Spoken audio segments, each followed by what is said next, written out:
G'day, What's cunts, up? and cheers for watching. Welcome to Six Pack Deep. I'm your host, Ted, here with my co-host, Jacob. Jacob, how you going, mate? All the way reporting from the Ukraine. I am doing well. I'm also not in the Ukraine. Yeah, I was going to say, I don't think you're in the Ukraine. I'm in Russia. Or Um, Ukraine, as we call it. Fuck it up.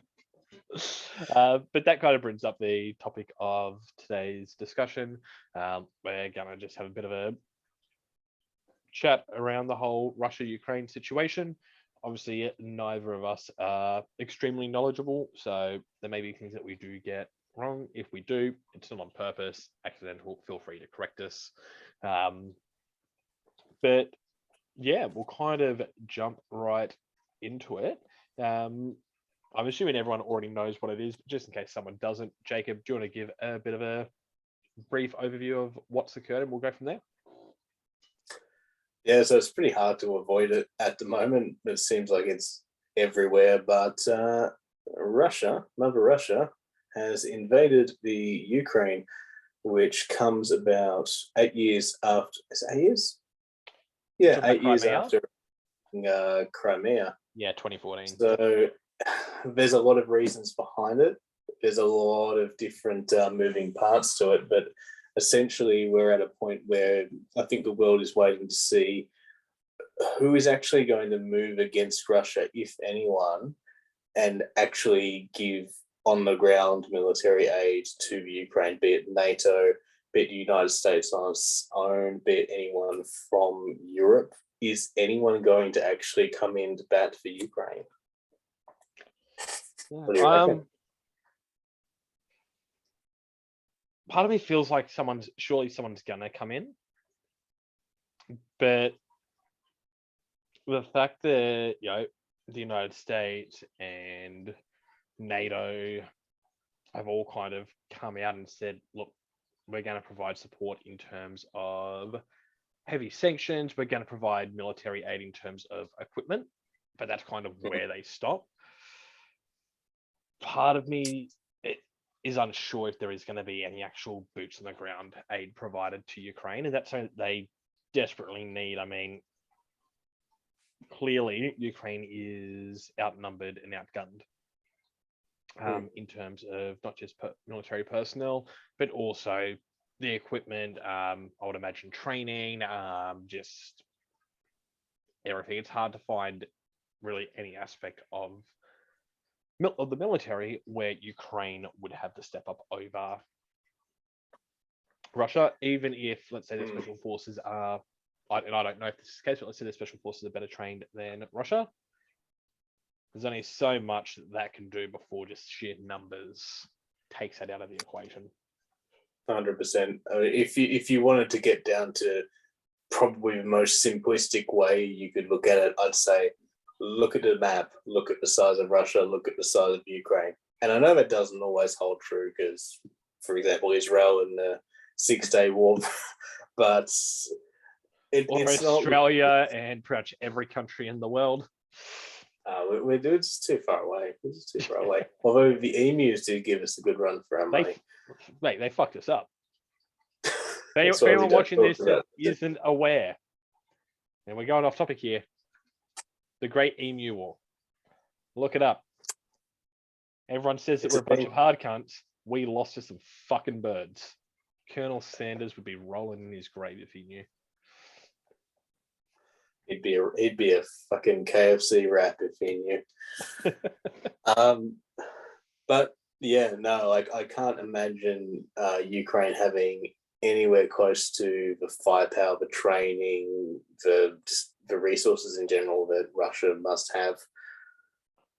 And yeah, I do agree. Like, if anyone's actually going to step in and join in like an active combat role, then it would have been the US, it would have been NATO. And if they've sat on their hands this long, I think Ukraine is actually on its own. And I think that there's really nothing that's going to stop it from falling, at least falling under Russia's influence. As we touched on like a little bit before we started recording, it may not be a case where they're actually going to seize it as part of their territory, like you were saying, but Yeah, so I'm of the belief that it's going to become more of like a proxy state rather than be absorbed back into Russia itself. So Putin and the Russian government will most likely, in my opinion, find a sympathetic politician or someone within Ukraine, and they'll prop them up as like the president or prime minister or whatever it is in Ukraine. Declare it as a neutral state, but really it's going to be a proxy state. So they'll do whatever Russia says, but it still gives Russia that bit of a buffer between their border and more of the western borders where NATO are occupying. Because I believe Poland is part of NATO, and they're like right on the border next to Ukraine. So in a way, it makes sense for them to have that buffer there. But on the other hand, what's to stop other forces, Western forces, then exerting control and trying to, like, I don't want to say recapture Ukraine, but you kind of know what I mean. Try and get rid of the Russian influence and bring it back to more Western influence. So for Russia, if they were to do it that way, it's got its pros and its cons. But of course, I could be wrong. I'm definitely no sort of expert in that region. So I don't know all the ins and outs of it. I don't know if that's what Russia would want to do. Yeah, I as usual, we're not experts in any field that we're talking about in general. What I'm kind of finding the most interesting question in all of this, because we've heard a lot, we've read a lot, seen a lot, is from a moral standpoint, is it right or is it wrong? Like, can you condemn Russia for doing what they're doing? I'm fine. I mean, war's never good. I don't think there's really any excuse for war, but if you just like looked at it black and white, nations moving across the board, different pieces, are they doing anything particularly different to what has been happening since the dawn of, well, nations? Not really. Look, you can definitely condemn it. I condemn it, but that doesn't mean that I'm saying it's completely evil. You know, Russia isn't just this cartoon caricature where it's just, oh, they're bad, everything they do is evil, and that's why they do the things they do, because they're bad people. That's a naive way of thinking. Unfortunately, it seems to be the way that a lot of people do think. They have legitimate reasons to take the action that they've taken, from, as we've mentioned, fears about having NATO forces right on their doorstep. If I was running Russia, I'd be fearful of that as well. You then obviously got, hey, Russia's constantly been under heavy resources. I don't know what their under heavy sanctions. So I don't know what their resources are like. It may be that they're kind of at a stage where they need to kind of start expanding a bit, just so they can get access to more resources, just to help look after their people. Yeah, I'm not sure. I mean, I think it's the biggest country on earth. Like, they must have fucking, like, who knows what they have for natural resources. I mean, well, they do, and anyone that actually looked it up would know, but they must have a lot. So, I don't know. So they'd have a lot, but when you think about how harsh the environment is there, trying to cultivate like wheat and grains and those kind of staples where you can make them last for quite a while, it's probably going to be a lot harder to do that there than it is the further you go west. So that may play a factor. It may not. We could just be completely fucking wrong here. Like we said, we're not experts. We don't know what we're really talking about. I know they can grow potatoes because they can make vodka. I mean, God forbid anything happens to the global supply of Russian vodka, I'm going to be very cut. But that's just me. So if America turned around and went, nah, we're fucking going to war against Russia, and the supply of vodka jumped in, would you just go straight just Putin, give me a gun, I got you back here, bro. Let's do what needs to be done.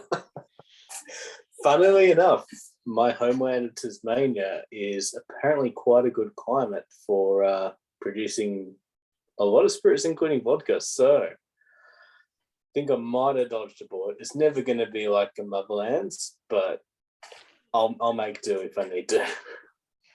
Yeah, no, Tasmania is definitely not the motherland. It's more like the mother fatherland.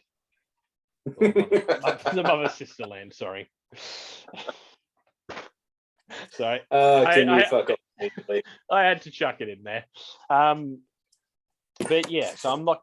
Whilst I condemn what they're doing, obviously there have been innocent lives lost. There have been innocent lives not lost, but effectively destroyed. They're going to have to rebuild their homes. There are going to be plenty of people that are going to become refugees. So it's not. Yeah. It's one of the worst things that could ever happen. But I'm not prepared to just around and make a blanket statement of Russia bad, because that's not. That's just not correct. No one is just 100% bad. People have motives.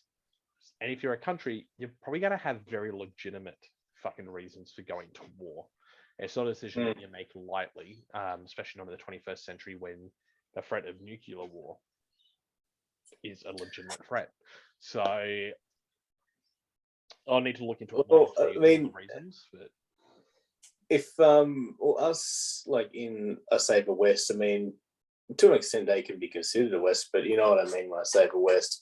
If we looked at them and said that Russia bad, Russia evil, Russia cartoon, it's exactly the same thing as them looking at America, Canada, Australia, England and being like bad. There's no difference to it.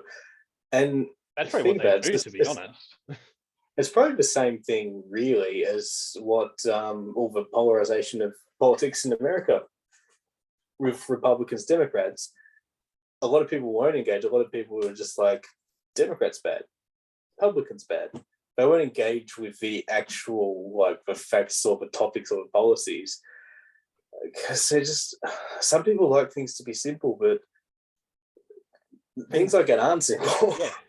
You cannot, there's no kind of simplistic view of this that will be accurate. You can't, like, it's very nuanced, and it's something that really you'd need to be spending a lifetime of research and really getting to understand, especially in this part of the world where it's undergone so much change. You went from like the Soviet Union, USSR, to the Russian Federation.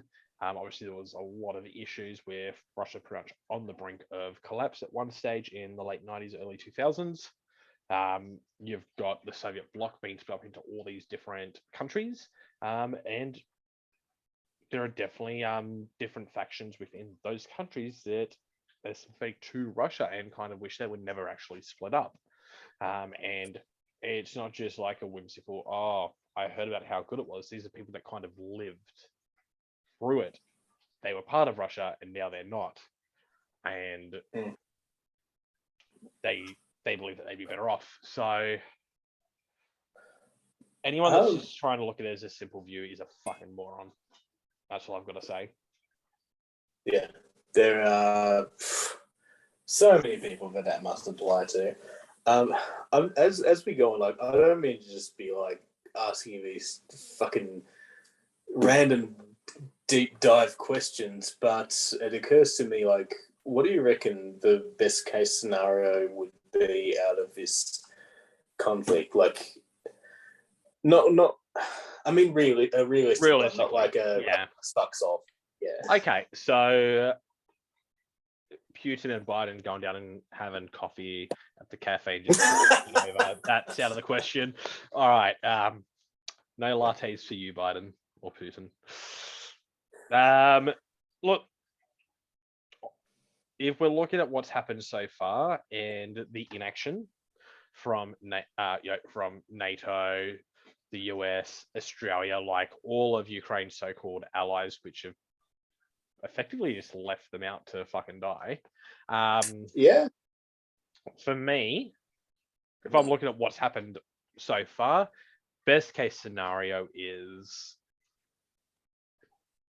somehow Russia manages to take control of Ukraine very soon, like in the next, hopefully while we're recording this, but realistically within the next week, Mm. and sets up some kind of proxy state.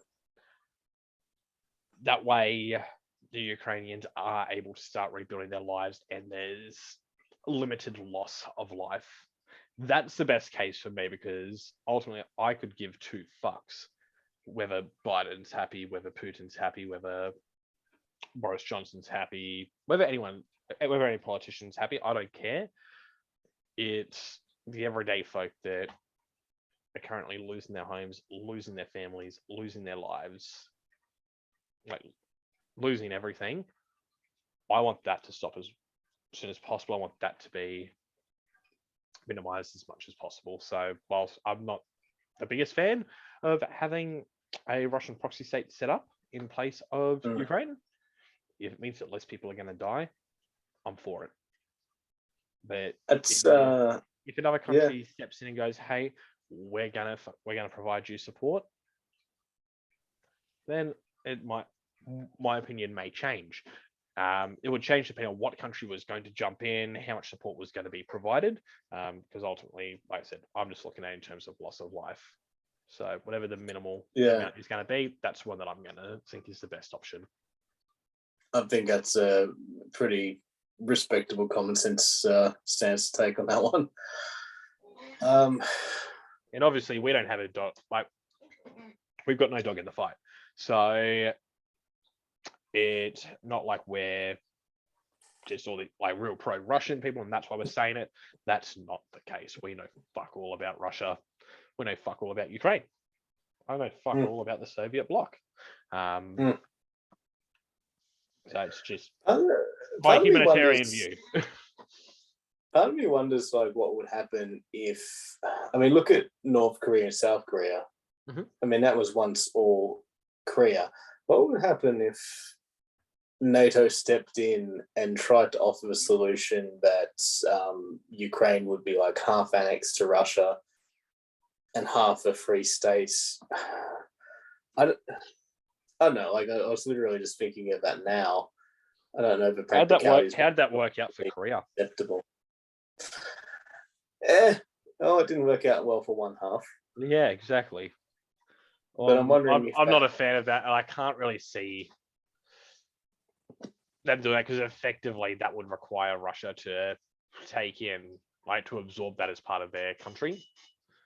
Yeah, but that's time you agree. But then you're agreeing to literally take in half the amount of land and resources, and still have NATO forces right on your doorstep.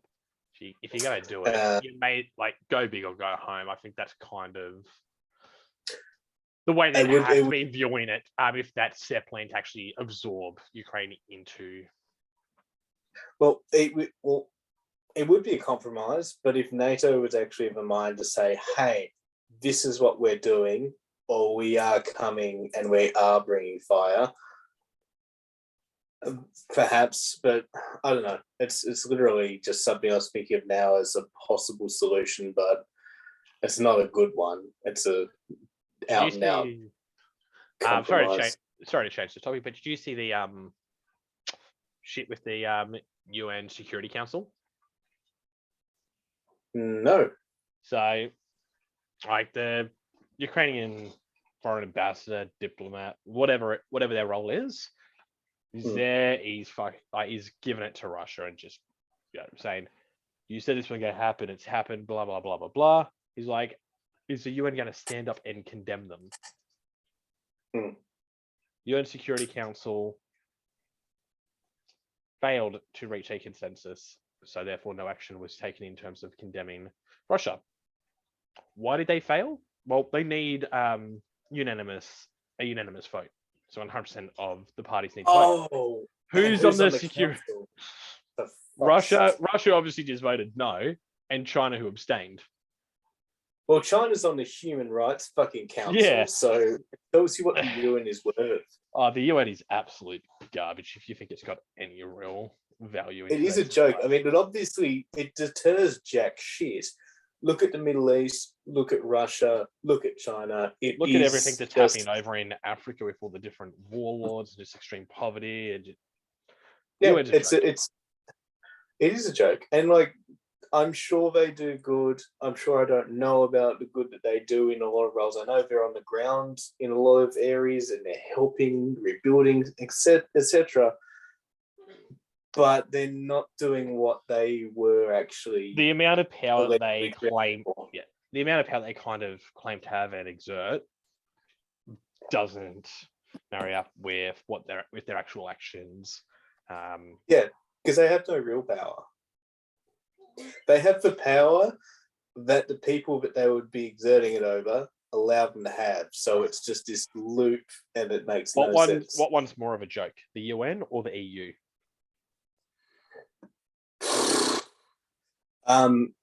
EU's probably a little bit too serious and a little bit too nefarious to be considered a joke. If you were to ask Britain anyway. The Orwellian aspects of the EU, I got to say that the UN is by far less serious. Yeah. The world we live in. Yeah, no, it's fucked. You've got all these different powers vying for shit, but no one's actually doing anything. On to, I guess, a bit more of a fun topic though. The Ghost of Kiev. That whether it's true or not, I don't know, but that's a fucking awesome story. Do you want to kind of just break it down a bit? I mean, this is not something that I've got a lot of detail on because, as I understand, not many people do. So essentially, there is a fighter pilot from Kiev that has been taking down much more advanced Russian fighter planes. He's actually allegedly shot down 6 in one day, and I believe he's shot down another 4 to 5 on other runs. And he's flying something that is actually an Quite older outdated. Russian model. And very outdated. So he's become like this, like a folk hero, like an ace, if the terminology is on par. Well, I mean, if he's so to be an ace, there's an actual requirement for that. Is there? They need to take down 5 or more. They need to take down at least 5 other fighter jets, or obviously the terms sound like World War One or World War Two, so I don't know jet is the right terminology, but for modern day, 5 jets or more, yeah. So I mean, if he has taken that many down, that would actually make him the first ace in the 21st century. I think first ace in like over 25 years, maybe longer. I didn't realize that ace was actually a title that had requirements. I thought it was more of like a honorific, I suppose, like an informal one. No, there's an actual requirement for it. Very interesting. And it's not something that's just done in a day. Like there's no requirement saying you got to take him down in one day. So if he took down 6 in a day, I was watching something the other night from, I can't remember what the YouTuber was. I really wish I did, so I can give them a shout out. But all they talk about is like military aircraft and aces and whatnot. And I think he said if they took down 6 in a day, he was the first ace in more than like the first ace to do so in more than like 80 years or something. I could be pretty incredible, slightly off, but yeah, it was something really big like that. So if it's fucking happened, that's awesome. I really hope it did. Like, even if it didn't, and Ukrainians are believing it, then God fucking bless them, because they need heroes at the moment, even if they are just to carry them through. It's pretty incredible. Hold that thought. We'll be right back in just a moment. Back in 10, folks. All right, and we're back. So while we're gone, we managed to get some breaking news. The ghost of Kiev. His identity has been confirmed, and I've got the details here, so I'm just going to share my screen and we'll go from there. Excellent. My God,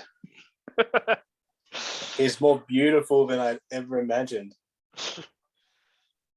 Well, beautiful, but I've got to say, with the amount of people that he's killed, he can't keep getting away with it. Can you bring him back? Don't Um, you have to be like in the air to be an ace? Isn't that a requirement? I know that one at least.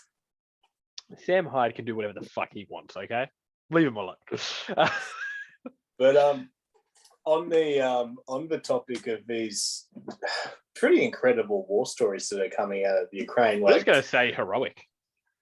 heroic, yeah, absolutely.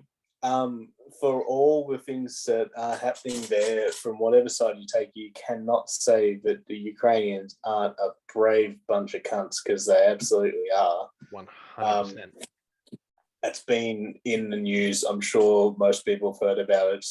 Snake Island, which was, it was about, correct me if I'm wrong, I don't know if I am, about 30 Ks or so off the Ukrainian coast. Yeah, I think it's like close to Crimea. Yes, it was. It was part of shipping routes. It's Zemini Island, which I probably mispronounced. Oh, They 100% had- you did. And Yeah. you've just tried to appropriate a culture, so go kill yourself. I would appropriate a better culture. No, I'm not kicking anyone when they're down. Yeah, 13 soldiers, 13 Ukrainian soldiers on that island, which is like less than a square mile. And a Russian warship rocks up, demands that they surrender, and they reply, "Fuck you." Yeah. And then they all get blown away by this warship. They had no fear. They just, it's pretty incredible. Like just the guts of these people, knowing that they're actually defending their homeland. It is actually incredible. I think it's even this story in particular, I feel like is even greater because they had to have known. There's nothing they can do to stop the warship. They can't they can't take that warship down. They can't really defend themselves against it. They know what was going to happen. Yeah. And they allowed their final moments to be defiance, to say, we're not going to be stepped on. Fuck you. But the Russians, they actually offered them the option to surrender. Yeah. And they just didn't take it. But something that I do you trust the Russians to do that though? Of course not. It's very interesting. Have you heard the Russian side of the story? I don't speak drunk. Fair enough. No, from the Russian media, apparently there were 82 Ukrainians on the island, and they actually surrendered. Who would you believe here? The incursion? Well, just hear me out here. Where are those Ukrainian soldiers that surrendered? Why haven't they verified these claims? Because Vladimir Putin ate them. I don't know. It's just you might be onto something there. Roll with it. Roll with it. We found the new direction. No, it's okay. Is Putin a cannibal? No. Putin only eats like little white mice. You dangle them into his his little snake aquarium, and he bobs his head up and he goes for it. But yeah, no, I mean, despite my general comedic disposition in making fun of, or making light rather, of events, it is very serious, and it is very admirable what those guys did. And Ukrainians in general, like, they're just flocking to the recruitment officers, apparently. Just give me guns. I'm gonna fucking go out and defend my own home, and they're setting up defensive barriers. I've seen stories about how, like, they're up in like the high rises and shit in the apartment blocks, and then they're just opening fire if they see the Russians. Like, they know what's really going to happen. But It's just whilst they're alive, they're fighting. And it I is think really admirable. I mean, in the most tragic kind of way, but they are fighting for homeless. I think what we've seen over the past 48 hours, 72 hours. I don't even know how long it's been. It feels like it's been a week, but it's only been a couple of days. only been since Thursday. Yeah, like it's hardly 2 days. Yeah. Bit over. But it kind of goes back to that saying: hard times create strong men. Strong men create good times. Good times create weak men. Weak men create hard times. At the moment, Ukraine's at that stage where hard times are creating strong men and women as well. Desperate times call for desperate measures. The desperate men. Isn't that you at the pub just before final call? Yeah, often it is. I will tell you who I would really not want to be at the moment. I would not want to be a Russian infantryman trying to get into Kiev. That would be the worst job on earth right now. Oh yeah, like they're going to get fucked up. Ultimately, just their sheer numbers plus the amount of like artillery and whatnot they have, they're gonna get in. But there's going to be heavy loss of life, and I've been watching it, like watching different news outlets, and these are outlets like based in Europe and people in Ukraine, but they are speaking Russian. They are speaking English, so I am able to understand them. They've all been saying, "Hey, we're hearing a lot of reports that Russia's actually a bit dismayed by how long it's actually taken because of how hard the Ukrainians are fighting, that they thought they'd be a lot further than they actually are." So to everyone in Ukraine, I know there's probably no one in Ukraine that will ever watch this, but if anyone does, hats off to you. Nothing but respect. Absolutely agree. And just fucking keep going and doing whatever you got to do, because it's just a credit to your country. And then we've got another story. I brought up before, you hadn't heard about. It's just going to be a new one for yourself. But there was a Russian soldier. So there was like not a platoon, but like there was a group of soldiers that were there trying placing mines on a bridge. They were going to blow the bridge up to prevent Russia from invading, like not prevent, but at least slow it down. So I've just got it here to the Heinekshek Bridge. I've definitely butchered that, but that's in the southern province of Kherson. So they were setting up mines, and it was the last one on the bridge. Still set up some mines. Realized, hey, there's not enough time for me to set these mines and get back across the bridge. The tanks are pretty much right here. So pretty much just sent out I got in touch with his brothers in arms and just said, I'm going to blow up the bridge. And then immediately afterwards, there was the explosion. He blew himself up with the bridge just to help prevent it from happening. So that's just another thing where people are just lay down their lives and just saying, hey, my life is meaningless, and this isn't in a disparaging way, but it's meaningless if I'm not protecting the people that I care about. So I'm happy to make the ultimate sacrifice. So hats off to this guy. It's phenomenal what he's done. I don't know if I could do it. If I was in the same situation, I'd like to think I would, but until you're in that situation, who knows? You just never know.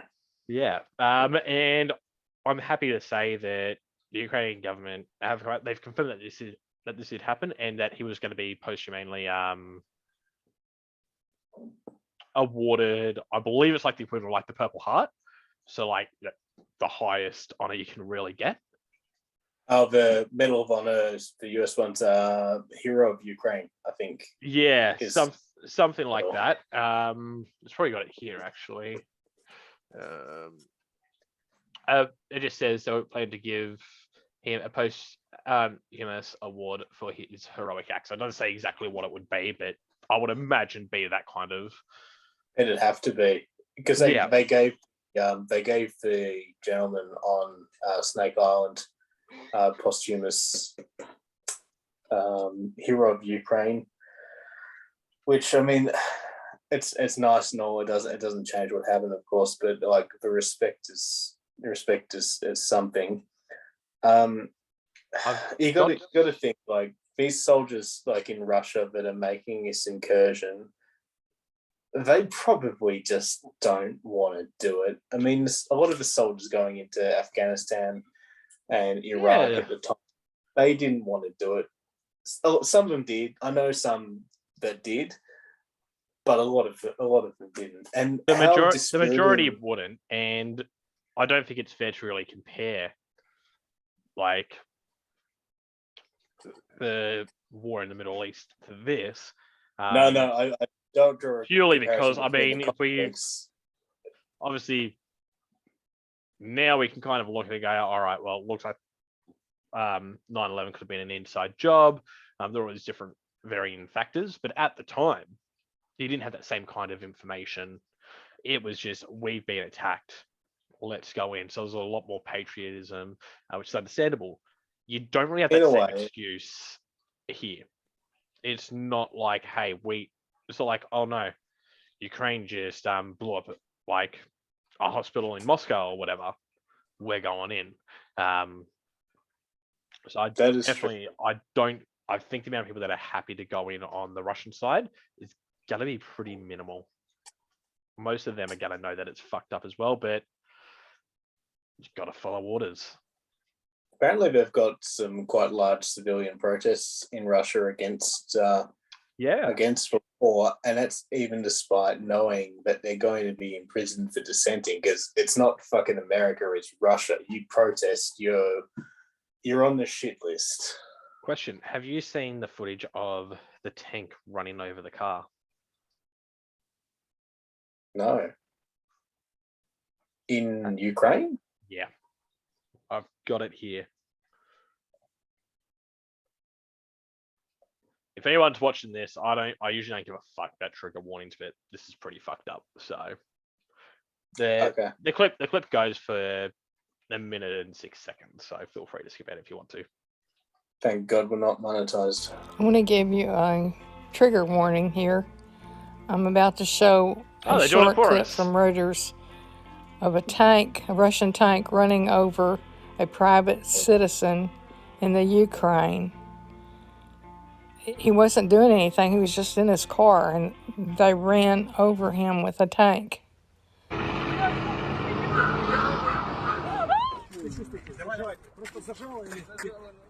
Didn't even show it fully.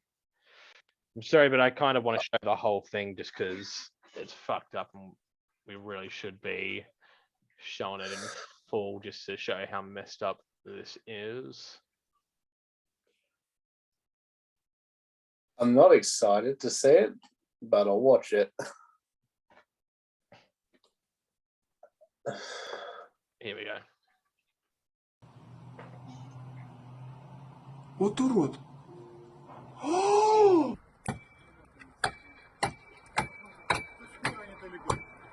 Why would you even do that? What strategic value did that have?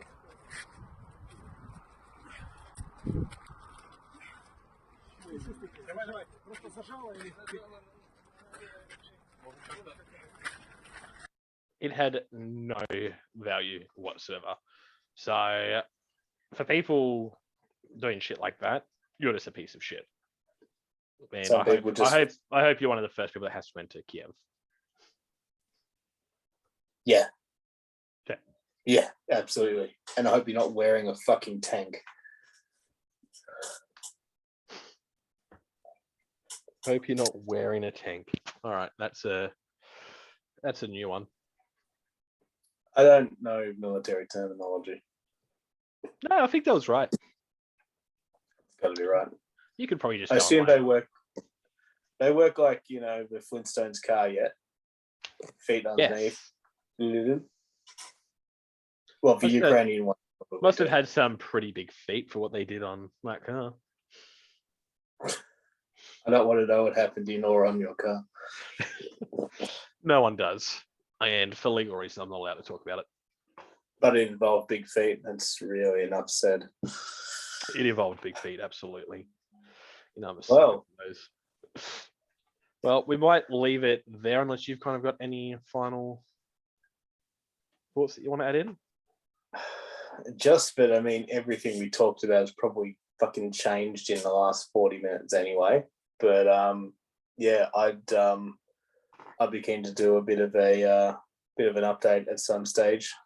Yeah, I think this is one of those ones where we're probably going to try and do a bit more regular updates just to keep anyone that likes our content informed of what's going on. Obviously, I'd like to think that we're trying to be as unbiased as possible. With that being said, what's happening is an atrocity. I don't condone it. I do believe that Russia is in the wrong.